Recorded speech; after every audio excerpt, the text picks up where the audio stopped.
இன்றைக்கி வந்து நம்ம அவகேடோ ஜூஸ் எப்படி பண்ணலாம் அப்படின்னு சொல்லிட்டு பார்க்கலாம். அதுக்கு நான் வந்து ஒரு அவகேடோ எடுத்துருக்கிறேன். அதை வந்து கொஞ்சம் நல்லா பழுத்ததாக எடுத்துக்கோங்க. இந்த இடத்துல நீங்கள் வந்து ப்ரெஸ் பண்ணி பார்த்தீங்கன்னா உங்களுக்கு தெரியும், நல்லா அமுங்குச்சுன்னா நல்லா பழுத்திருக்குன்னு அர்த்தம். ஸோ அந்த மாதிரி எடுத்துக்கோங்க, அப்போ தான் நல்லாயிருக்கும். அவகேடோ கட் பண்ணும்போது இந்த மாதிரி வேர்ட்டிக்கலாக வச்சு அதை வந்து ரொட்டேட் பண்ணி இந்த மாதிரி லைட்டாக கட் பண்ணிக்கோங்க. அந்த உள்ளே இருக்க சீடை வந்து கட் பண்ணாதீங்க. ஸோ அப்போ ஓப்பன் பண்ணும்போது உங்களுக்கு இந்த மாதிரி கிடைக்கும்.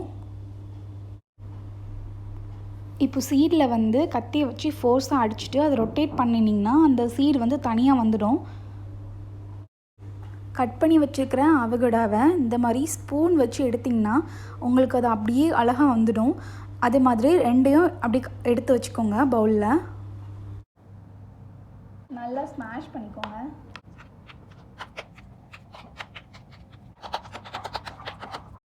ஃப்ரூட்டை இப்போது நல்லா நம்ம வந்து ஸ்மாஷ் பண்ணி எடுத்தாச்சு. ஃப்ரூட்டை இப்போது மிக்ஸி ஜாரில் நம்ம ட்ரான்ஸ்ஃபர் பண்ணிடலாம். ஸோ ஒரு அவகேடோ எடுத்திங்க அப்படின்னா 1 கப் பால் எடுத்துக்கோங்க. அப்போ தான் ஜூஸ் நல்லா திக்காக க்ரீமியாக வரும். லைக் ஒரு பிஸ்தா ஃப்ளேவர் ஐஸ்கிரீம் மாதிரியே இருக்கும். இது வந்து குவான்டிட்டி வந்து ஒரு 1.5 கப் நமக்கு வந்து கிடைக்கும். மில்க் ஆட் பண்ணிக்கோங்க. நெக்ஸ்ட்டு நாட்டு சக்கரை எடுத்துக்கோங்க. நீங்கள் அப்படி இல்லைனா ஒயிட் சுகர் வேணாலும் எடுத்துக்கலாம். நான் நாட்டு சக்கரை 4 டேபிள் ஸ்பூன் ஆட் பண்ணியிருக்கிறேன். நெக்ஸ்ட்டு இதை நம்ம வந்து நல்லா அரைச்சி எடுத்துடலாம்.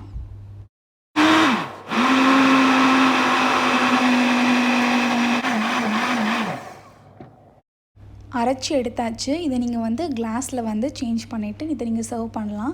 நல்லா க்ரீமியாக வந்திருக்குது. நீங்கள் வந்து கொஞ்சம் மில்க் வந்து எக்ஸஸாக ஆட் பண்ணிங்க அப்படின்னா தண்ணி ஆகிடும். ஸோ அப்போ ஜூஸ் வந்து இந்த மாதிரி க்ரீமியாக இருக்காது.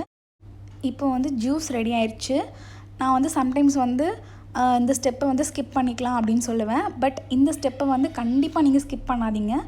கேஷ்யூ வந்து லைட்டாக ஃப்ரை பண்ணிவிட்டு அதை இடிகளில் வச்சு லைட்டாக இடித்து வச்சுருக்கிறேன். ரொம்ப பவுட்ரு பண்ணிவிட்டு வேணாம், இடிகளில் வச்சு இடித்து வச்சுக்கோங்க. 2 டேபிள் ஸ்பூன் ஆட் பண்ணிக்கோங்க. ஜூஸ் கூட அந்த கேஷ்யூவோட ஃப்ளேவர் ரொம்ப டேஸ்டியாக இருக்குது.